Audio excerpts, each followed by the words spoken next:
Hello guys, this is a part 2 of building business female way. So we have this workshop, and I made this workshop in effort to help ladies who would like to build business to understand how to do it female way. And I just wanted to share with you my journey, how I did it. I'm not saying it's the only way to do it or it's the right way to do it. I just want to share it with you, so maybe some of you would be able to use this information and process it against her own entity, against her own emotional structure, and build on it the way I did. So the basic idea of this workshop is to understand what we are really made of. We are all very different structurally, like soul structure is very different for everybody, and yet we have things that puts us all together. We have the same qualities as a human being, especially as a female human beings, and we have a slightly different qualities that makes us different and unique. But almost everybody, every woman who wants to build a business in our own way, if she's not where she wants to be yet, if she's not there yet but she wants it, it means she has it in her and something is stopping her. And in this workshop, the effort is to find out what is it that stops you, and how I structure it. I take situations, I take scenarios, and I put them against myself. Basically, I bring you scenarios, exact scenarios from my own life. Why do I use myself as an example? Because when you talk about something that really happened to you, the energetic jolt, the energetic feeling from it is by far more genuine and by far more strong, and it's going to reach you easier. So if I would use somebody, let's say, that I know of or make up the story, it would not be as strong as when I talk about myself and put the energy of something that I already have experienced. In a first video, which I'm going to put right underneath of this video, you had to answer several questions about your childhood and see where your blocks are, where are your stop signs, and what you really wanted. It's very important, because business female way, all it really means is you have to discover who you are and act from that powerhouse. Once you know who you are, what your likes are, what your dislikes are, and then most importantly, what your stop signs are, then you're going to act from your own power. Business male way is a little bit different. They go vertically, they go upwards, they step on each other, they go into the competition, and they work against each other who's going to run first. And that's great, it really works for them. Business female way is going in depth of your soul. Find out what is it exactly that you want.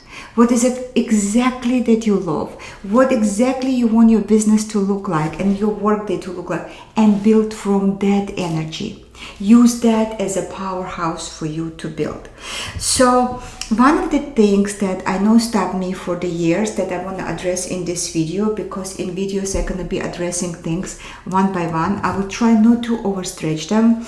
That I've learned actually later, because I did a lot of soul search. I read a lot of books.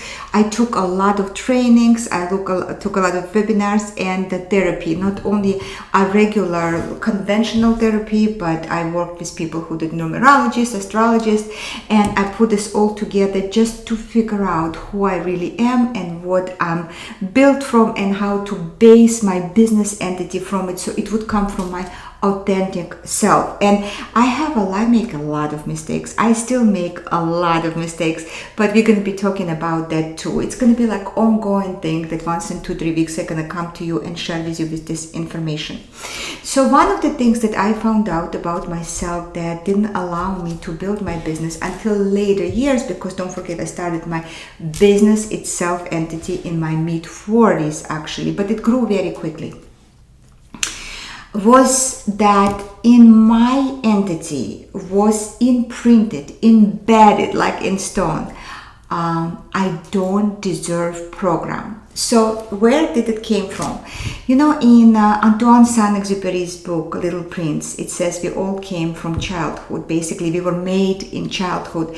And by the way, if it's been a while since you read this book as a child, I highly recommend you to revisit that book again, because it reads completely different when you're adult. You cognitively, you observe information from that book in a completely different way. And you're learning so much from the book that you knew so well, but you saw it differently. So Antoine Saint-Exupery, Little Prince, one of my favorite books. You're gonna read it in 1 hour. And if you read it before, you're gonna learn so much from it. It's worth revisiting it. And in that book, he says that we are all made in childhood. So I'm gonna again give you my scenario, and I would love for you to run the scenario against your own personality. If something like this has happened to you in your childhood, it could be the biggest stop sign to your success. So scenario from childhood: I'm a little girl means from 4 to 12, 13, 14, whatever. And in my family, listen, it was a fine family. They did the best they could. I feel like I'm complaining too much, but it's the only way for me to bring you information. I blame absolutely no one. This is the best they knew how to raise the child, and then thanks to them for raising me. I'm here, I'm alive, and obviously they did a good job in some way. But in my family, the way I was raised was like somebody would bring something to me, for example, as a gift, whether it's doll or it's candy or it's bubble gum, doesn't matter what.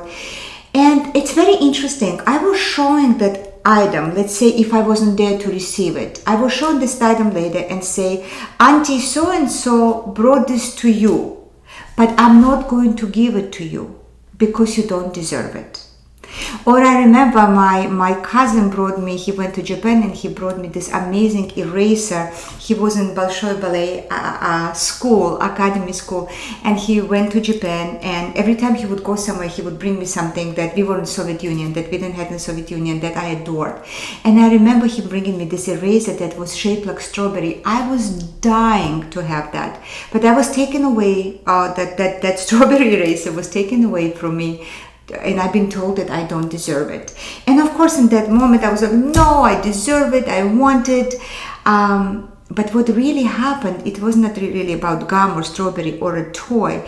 It was about the imprint in my subconscious. See, when we are little, in that time, people who are around us, they program us. Like, like people put programs in an iPhone. They program us with the things that we later are going to believe about ourselves.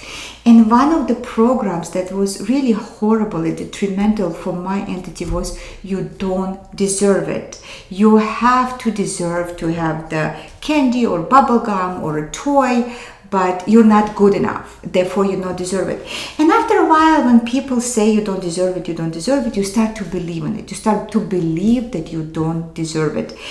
Not only you believe it for that particular time, but you take that I don't deserve it program and you take it throughout your life. And I only discovered it later in my life that was one of the worst things that ever happened to me, that I was programmed with that thing.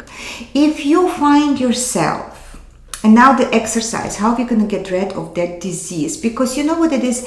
It's a disease like any other disease, but it's disease for your brain. Let's say when you were young in college, you got mononucleosis from somebody, and the person come across you got mononucleosis, and then person is long gone, you don't even remember who they were and what their name was, but mononucleosis is going to stay in your body for the rest of your life. Maybe they're treating it now, I don't know, but I had a friend who had mono forever, and she actually got it in a college.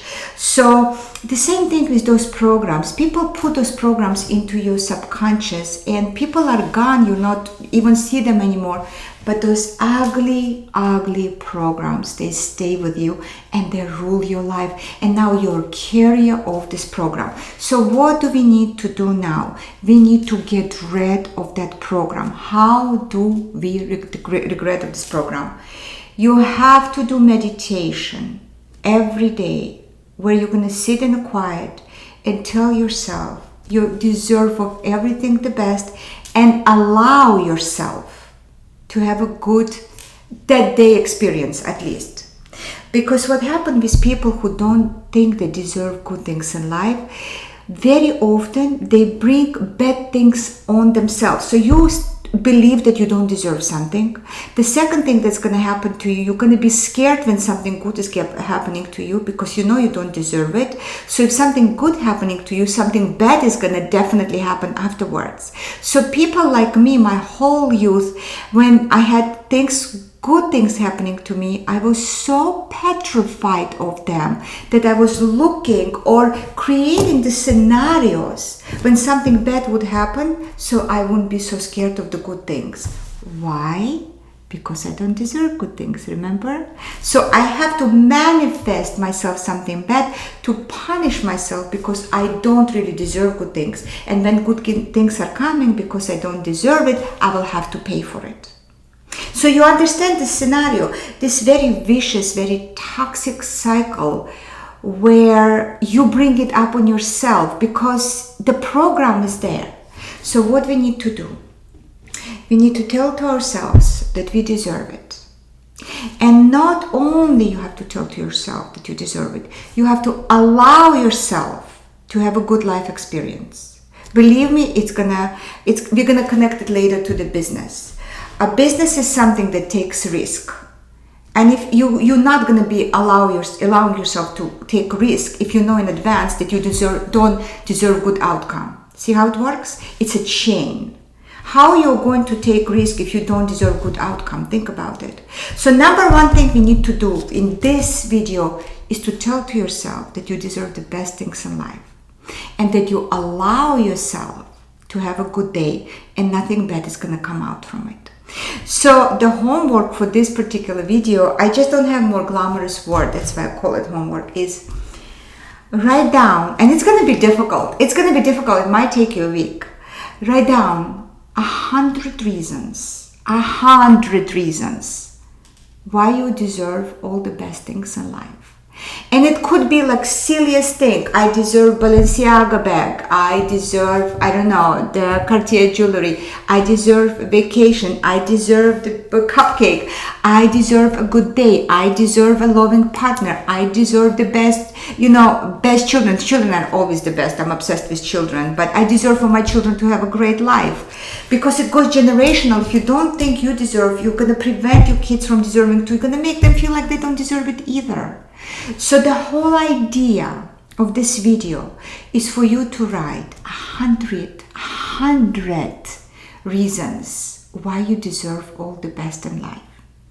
Believe me, once you're going to convince your subconscious and your conscious that you deserve of all the best things, it will be easy for you to go into the business. Why? Because business takes bravery. You're going on your own into something unknown. You don't have the support of the weekly paycheck, right? And things can go up and down. So if you don't think you deserve the good outcome, you're never going to take that leap, that the jump is never going to happen. And for you to go into business, you have to jump into it. Especially if you're watching me right now and you're doing it alone the way I did it. I had no support system when I jumped into it. I had nobody to borrow money from. I had nobody to give me anything. I had to jump into it by myself. But that jump would never happen if the work before wouldn't happen. If I wouldn't understand that I deserve the best outcome because I am capable of producing the best product. So now I cannot convince myself that I deserve something for nothing. I know that I deserve something though. If I did the best product, if I did something good, I deserve equally good result coming back at me. I deserve it. I allow myself to produce and to take equal amount of energy of what I produce coming back to me. Now with my soul structure, I always overgive. This is just how I am. Again, because I don't deserve, and if I overgive, it's gonna be better. I'm working on myself as you do right now, exactly the same way. I have ups and I have downs. I have really crappy days and I have really good days. But at least now I know how to manage them. Because I realize that every single failure, single thing that when I feel bad, it's that old program that comes to me and says, you don't deserve it. And this is a false program. It's an absolute lie. If you're watching me right now, and if you think you don't deserve, or somebody told this to you as a little child, understand they were lying to you. They didn't maybe wanted to lie to you. Maybe this was their way to control you or punish you, but it was a lie. It was absolute and total lie, and toxic, malignant program that you need to erase from your whole entity. So once you're going to be writing a list of 100 things why you deserve, and you allow yourself to have great things in life, things will gonna start to change, and very quickly, by the way. So this video was shorter, thank God. Please write 100 reasons why you deserve the best things in life. And slowly we're gonna move on with this workshop, and little by little we're gonna get you where you need to be. And I'm coming with you. I'm doing it for you. I'm doing it for myself. I need to refresh what I knew and self-discover on consistent basis. And basically the basis of this workshop is self-discovery for you as well as it is for me. I hope you will actually take this advice and do what I asked you to do. Please ask me questions underneath this video, and I will see you in the next video. As always, thank you so very much for your time and for your attention.